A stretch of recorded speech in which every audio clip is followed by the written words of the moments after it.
सुलता महाराणा।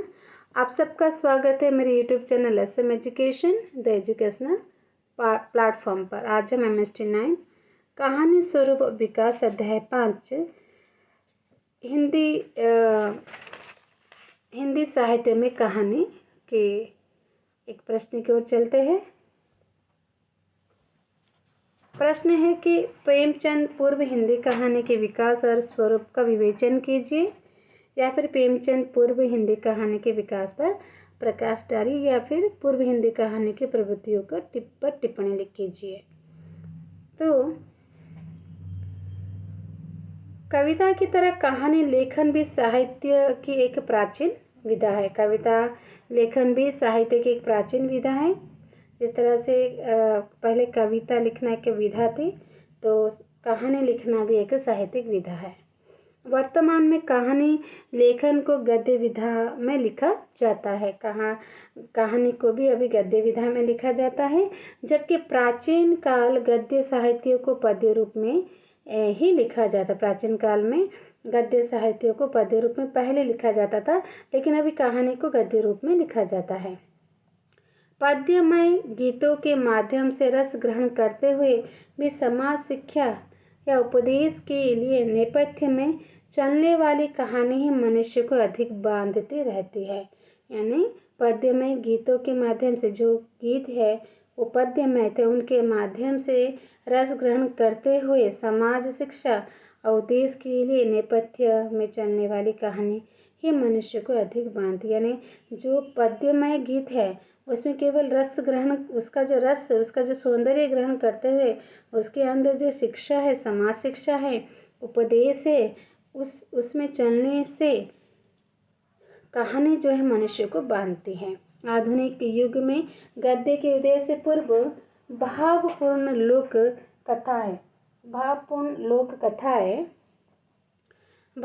कथाओं से उन कथा स्थितियों का अनुमान किया जा सकता है। यानी जो पहले आधुनिक युग में जो गद्य के उदय से पूर्व, गद्य जब उदय होता है उससे पूर्व भावपूर्ण लोक कथाओं से उन कथा स्थितियों का अनुमान किया जा सकता है जिसमें से आज की कहानी का विकास संभव हुआ है।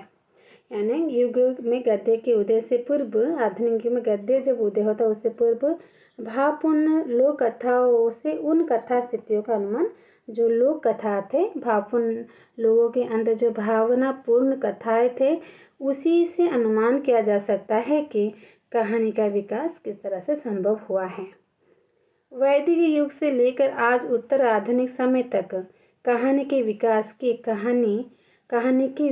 कहानी मनुष्य होने की कहानी है। यानी वैदिक युग से लेकर, जो पुराने युग था, वैदिक युग था, तब से लेकर आज उत्तर आधुनिक समय तक कहानी के विकास की जो कहानी है वो मनुष्य होने की कहानी, यानी मानव में मनुष्यता या मानव में मानवता होने की कहानी है। ऋग्वेद के यम यमी, यानी ऋग्वेद में जो यम यमी है, और पुरुरबा, उर्वशी आदि के संवाद, उपनिषदों से रूप किए आख्यानों, नहुस, ययाति आदि के उपाख्यानों से लेकर बौद्ध जातक कथाओं, पुराणों, रामायण और महाभारत की कथाओं, उपकथाओं के प्राचीनतम रूपों से लेकर बृहत कथा, सरित सागर, पंचतंत्र, हितोपदेश तक, उससे आगे विक्रमादित्य, मुंज, भोज आदि राजाओं के शौर्य और प्रणय की गाथाओं तक कहानी निरंतर मनुष्य के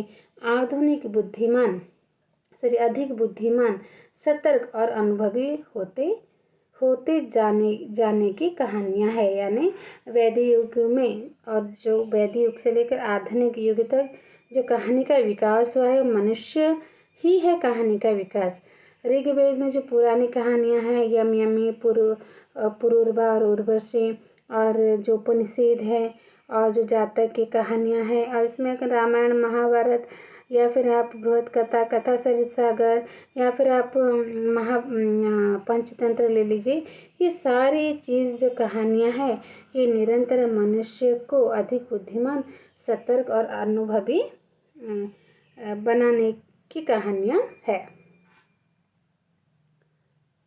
कालांतर में इन्हीं कथा रूपों में अरबी फारसी के किस्सों और दास्तानों का शामिल हुआ। फिर धीरे धीरे क्या हुआ कि इन कथाओं में वो अरबी और फारसी की किस्सा यानी कुछ कथा या दास्तान यानी घटनाएं शामिल हुआ, जिसे हम आधुनिक कहानी कहते हैं। उसमें संस्कृत, प्राकृत, अरबी, फारसी के साथ इस सब की कहानियों का एक मिश्रित ढंग है। सिंहासन बत्तीसी, बेताल पच्चीसी, माधवानल, कामकंदला, राजा भोज का सपना, रानी केतकी की कहानी, देवरानी जेठानी की कहानी इत्यादि इसके प्रारंभिक उदाहरण हैं। यानी कालांतर में क्या हुआ तो ये जो कहानी है इसमें अरबी फारसी के कुछ किस्से और दास्तानें शामिल होने लगे और धीरे धीरे इसमें संस्कृत और प्राकृत और अरबी फारसी के साथ साथ इस सब की कहानियाँ शामिल होने लगी। जैसे कि उदाहरण आप देखेंगे, कुछ कहानियों के नाम यहाँ पर याद रखिए। जिस तरह से सिंहासन बत्तीसी, बेताल पच्चीसी, माधवानल, कामकंदला, राजा भोज का सपना, रानी केतकी की कहानी, देवरानी जेठानी की कहानी इत्यादि इसके प्रारंभिक उदाहरण हैं। प्रेमचंद पूर्व हिंदी कहानी का इतिहास। वस्तुतः प्रेमचंद पूर्व आधुनिक हिंदी कहानी का प्राथमिक स्वरूप हम बांग्ला से अनुदित कहानियों में पाते हैं। यानी प्रेमचंद जब लिखना आरंभ किए, कहानी लिखना आरंभ किए, उसके पूर्व में उनके क्या कहानी की क्या इतिहास था उसके बारे में जानेंगे। तो आधुनिक हिंदी कहानी का जो प्राथमिक स्वरूप है वो हमें बांग्ला से अनुदित कहानियों में पाते हैं। न बांग्ला की कुछ कहानियां जो अनुदित हुई है उससे हम प्राप्त करते हैं। कई विद्वानों ने आधुनिक हिंदी कहानी का आरंभ रानी केतकी की कहानी से माना है। कुछ विद्वान कहते हैं कि जो हिंदी कहानी का आरंभ हुआ है वो रानी केतकी की कहानी से हुआ है। 19वीं सदी के अंतिम दशक में 3 कहानियों का विशेष रूप से वर्णन मिलता है। 19वीं सदी के अंतिम दशक में 3 कहानियों का जो है वर्णन मिलता है। वो कहानियां हैं मुंशी इंसा अल्लाह खां की रानी केतकी की कहानी। याद रखिए, रानी केतकी की कहानी, उनके लेखक है मुंशी इंसा अल्लाह खां। फिर राजा शिव प्रसाद सितारे हिंद की कहानी है राजा भोज का सपना। और भारतेंदु हरिश्चंद्र लिखित अद्भुत अपूर्व स्वप्न, ये 3 कहानियां जो है उस समय की 19वीं सदी की प्रमुख कहानियां थी, जो कि इंसा अल्लाह खां की रानी केतकी की कहानी, राजा शिव प्रसाद सितारे हिंद की जो राजा भोज का सपना, भारतेंदु हरिश्चंद्र के अद्भुत अपूर्व स्वप्न, ये 3 कहानियां हैं। कुछ इतिहासकारों और आलोचकों ने रानी केतकी की कहानी को हिंदी की पहली कहानी के रूप में मान्यता दी है, परंतु अधिकतर आलोचक का मत है कि इसमें आधुनिक कहानी का डब और ढंग नहीं मिलता है। कुछ लेखकों ने कहा कि रानी केतकी की कहानी हिंदी की पहली कहानी है, लेकिन कुछ लोगों का मत है कि इसमें आधुनिक हिंदी कहानी का कोई रंग ढंग नहीं शामिल है। फिर राजा भोज का सपना और अद्भुत अपूर्व स्वप्न के बारे में भी यही मत है। तो उसके बाद राजा भोज का सपना या अद्भुत अपूर्व सपना, उससे भी इस तरह से कहा गया है। सही मायने में अन्य गतिविधियों के विकास की तुलना में भारतीय युग में कहानी कला का विकास नहीं हुआ था। यानी अन्य सही मायने में अगर बोला जाए तो अन्य गतिविधियों के विकास की तुलना में भारतीय युग में कहानी कला का विकास नहीं हुआ। भारतीय युगीन है ना, तो भारतीय युग में कहानी कला का विकास नहीं हुआ था। हिंदी कहानी की वास्तविक शुरुआत 20वीं शताब्दी से ही माननी होगी। जो हिंदी कहानी की वास्तविक शुरुआत जो है 20वीं शताब्दी से माननी होगी। 19वीं ईस्वी में सरस्वती पत्रिका के प्रकाशन के साथ एक तरह से हिंदी कहानी का जन्म होता है। जो 19वीं सदी में सरस्वती पत्रिका का जो प्रकाशन हुआ था, वहीं से ही हिंदी कहानी का जन्म होता है। 20वीं सदी के पहले दशक में जिन प्रारंभिक 6 कहानियों का उल्लेख मिलता है, यानी हिंदी 20वीं सदी, तो 19वीं सदी में आपकी जो है सरस्वती पत्रिका का जो प्रकाशन हुआ था। ओके, तो इस तरह से उस पत्रिका में भी कुछ कहानियाँ छपी थी। तो सरस्वती पत्रिका का प्रकाशन जो है वो हिंदी कहानी को जन्म देता है। 20वीं सदी के पहले दशक में जिन प्रारंभिक 6 कहानियों का उल्लेख मिलता है, वो कहानियाँ कुछ इस प्रकार है। जैसे कि इंदुमती 19वीं शताब्दी में हुई थी, किशोरीलाल गोस्वामी द्वारा। इंदुमती किशोरीलाल गोस्वामी द्वारा 1900 में हुई थी। और गुलबहार ये किशोरीलाल गोस्वामी द्वारा 1902 में हुई थी। प्लेग की चुड़ैल 1902 में मास्टर गोपाल भगवान दास जी के द्वारा हुई थी। 11 वर्ष का समय 1903 में रामचंद्र शुक्ल के द्वारा। और पंडित और पंडितानी 1903 में गिरिजा दत्त वाजपेयी मानते हैं। और दुलाई बाई जो 1907 में हुई थी, ये बंग महिला है।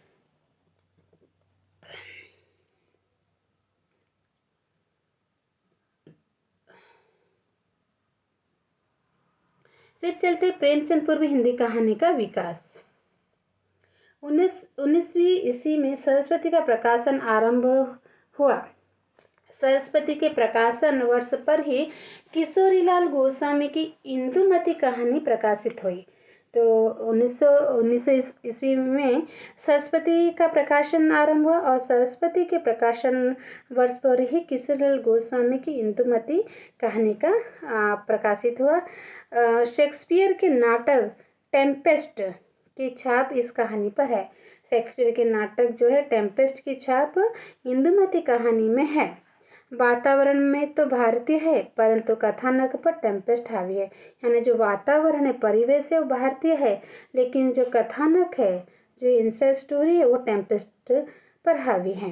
इस प्रभाव के चलते ही कुछ आलोचकों इससे मौलिक कहानी न मानते हुए 11 वर्ष का समय अर्थात दुलाई वाली को हिंदी की पहली कहानी मानने के पक्ष में है। यानी इंदुमती को पहली हिंदी कहानी ना मानते हुए 11 वर्ष का समय और दुलाई बाली को हिंदी कहानी मानने के पक्ष में है, परंतु प्रभाव मात्र से इनकी मौलिकता खारिज नहीं होती। यानी ऐसे प्रभाव से इंदुमती की जो मौलिकता है वो खारिज नहीं होती है।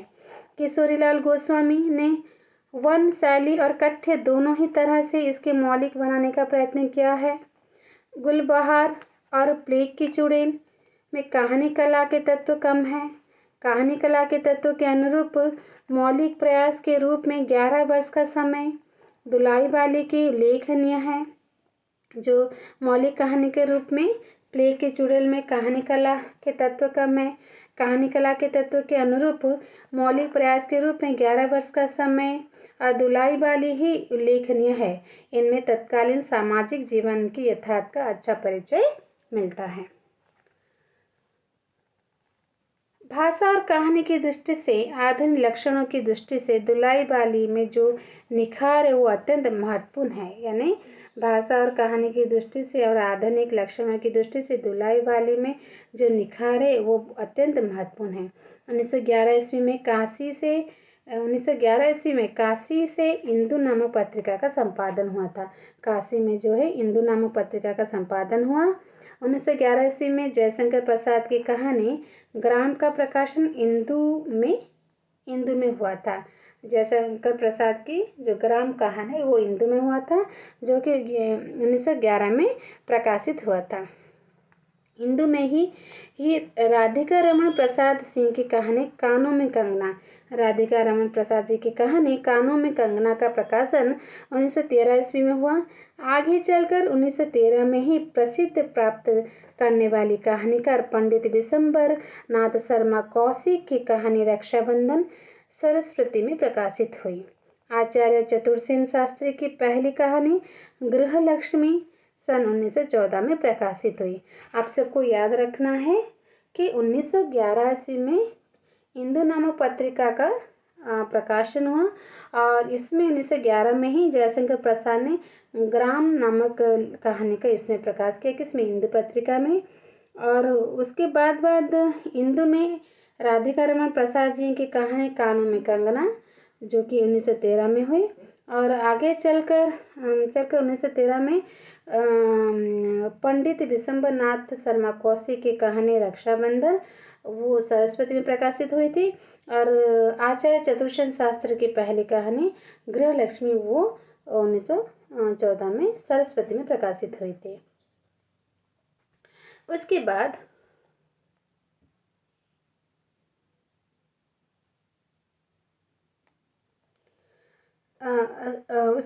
स्मरणीय है कि इस अवधि में करीब 1 दर्जन प्रभावशाली कहानी का सक्रिय थे। यानी ये जो कहानी लेखन में परंपरा में 1 दर्जन लेखक जो थे वो शामिल हुए थे और उन्होंने कहानी को एक विधा के तौर पर वयस्क बनाने में अथक परिश्रम किया। यानी कहानी को वो वयस्क बनाने के लिए बहुत ही परिश्रम किया है। हिंदी में कहानी की स्वाभाविक मौलिक मनोभूमि का विकास पहली बार सन 1915 ईस्वी में तब दिखता है जब सरस्वती में पंडित चंद्र शर्मा गुलेरी की कहानी उसने कहा था का प्रकाशन होता है। एक तरह से हिंदी के आधुनिक कहानी का प्रारंभ यहीं से होता है। स्मरणीय है कि जो 1 दर्जन जो सक्रिय कहानीकार हुए थे, उन्होंने बहुत ही परिश्रम किया था कि इस हिंदी कहानी लेखन को वयस्क बनाए। और यही पता चलता है कि जब सरस्वती पत्रिका का प्रकाशन हुआ तो 1915 में पंडित चंद्र शर्मा गुलेरी की कहानी उसने कहा था का प्रकाशन सरस्वती में होता है और वहीं से ही हिंदी कहानी का प्रारंभ होता है। तो उसने कहा था कहानी बहुत ही अच्छी दिल को छू लेने वाली कहानी है। इस कहानी में क्या होता है कि एक सूबेदार रहता है और वो याद तो नहीं हो रहा है, लेकिन इस कहानी में ऐसा बहुत सुंदर सा चीज़ है इस कहानी में कि आप इसे पढ़िए, इस कहानी को आप थोड़ा सा देखिए। अभी बताना मेरे लिए मुश्किल हो जा रहा है क्योंकि थोड़ा सा उसे मुझे तो पता लेकिन याद नहीं कर पा रही हूँ ठीक से कहने के लिए। तो उसने कहा था जो था वो बहुत ही सुंदर सा कहानी है, एक प्रेम कहानी है। तो एक तरह से हिंदी की आधुनिक कहानी का प्रारंभ यहीं से होता है। उसने कहा था हिंदी कहानी की एक महत्वपूर्ण उपलब्धि है, ये बहुत ही बढ़िया कहानी है जिसमें त्याग और बलिदान की भारतीय परंपरा और आधुनिक कथा शिल्प की विदेशी उपलब्धियों का ऐसा कुशल संयोजन है कि वो अनायास ही हिंदी कहानी को एक समृद्ध धरातल देती है। साहित्य इतिहासकार और आलोचक रामस्वरूप चतुर्वेदी का कहना है कि जिस प्रकार अंग्रेजी लेखिका एमिली ब्रांटे अपने एक उपन्यास वुदरिंग हाइट्स के लिए अमर है, इसी प्रकार चंद्र शर्मा गुलेरी अपनी इस कहानी के लिए उसने कहा था के लिए प्रसिद्ध है। हिंदी कहानी की परिपक्वता का महत्व साक्ष्य है, उसने कहा था। यानी हिंदी कहानी ने कितनी मैच्योरेशन ली है उसका जो रिजल्ट है वो उसने कहा था कहानी में मिलता है। इसके साथ ही हिंदी कहानी अपनी स्वतंत्र असीमता स्थापित करने की और अग्रसर हो जाती है और प्रेमचंद के हाथों आकर विश्व कहानी के समांतर स्थापित होती है। प्रेमचंद पर हिंदी कहानी की प्रवृत्तियाँ, वातावरण, जो प्रवृत्ति है क्या क्या गुण है उसमें, वातावरण हो, घटना हो, कथानक हो, चरित्र हो, संवेदन हो, सभी दृष्टियों से प्रेमचंद पर हिंदी कहानियों में भावुकता, रहस्यात्मकता, कौतूहल तथा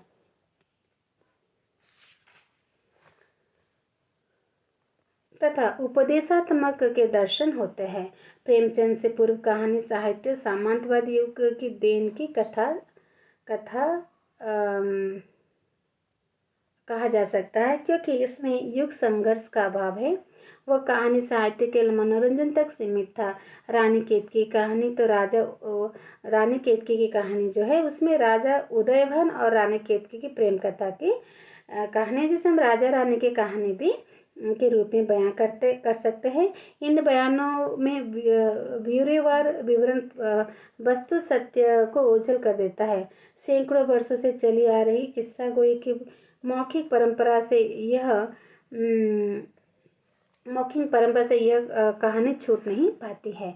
इस कहानी से हिंदी कहानी को दिशा जरूर मिलती है, पर यह कहना भी जरूर लगता है कि इस कहानी का उद्देश्य कुछ और है, आदर्श कुछ और है, विषय कुछ और शैली कुछ और है। प्रेमचंद पूर्व कहानियों में बहुरूपता तो मिलती है, परंतु उसमें सिर्फ मानवीय भावों को पकड़ या पर्यवेक्षण नहीं मिलता है। यानी प्रेमचंद के पूर्व जो कहानियां हैं उसमें तो बहुत ही बहुरूपता मिलती है, लेकिन जो भावों का पकड़ है, जो पर्यवेक्षण है, वो उन सबका अभाव है।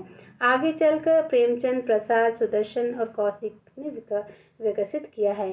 शायद इसका कारण यह हो सकता है कि जीवन अपने सत्य रूप में इतना स्पष्ट न रहा हो, इसलिए एक तरह का वैचित्र, कौतूहल, रोमांस प्रेमचंद की पूर्ववर्ती कहानियों की प्रवृत्ति है।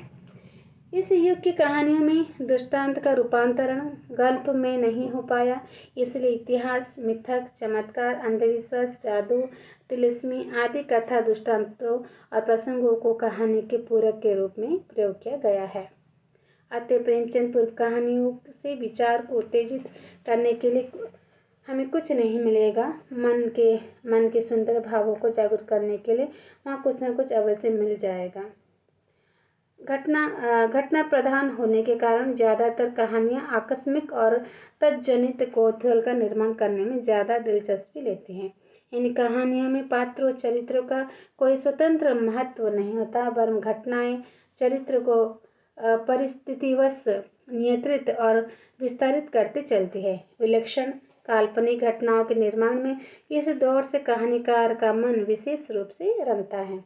शायद इंसा अली खान द्वारा लिखित उदयभान चरित्र रानी केतकी की कहानी इसमें प्रमुख है। राजा श्री प्रसाद, सितारे हिंद की कहानी, राजा भोज का सपना, वीर सिंह वृत्तांत और भारतेंदु हरिश्चंद्र की अद्भुत अपूर्व स्वप्न भी इसी प्रवृत्ति की तरह रखा जा सकता है।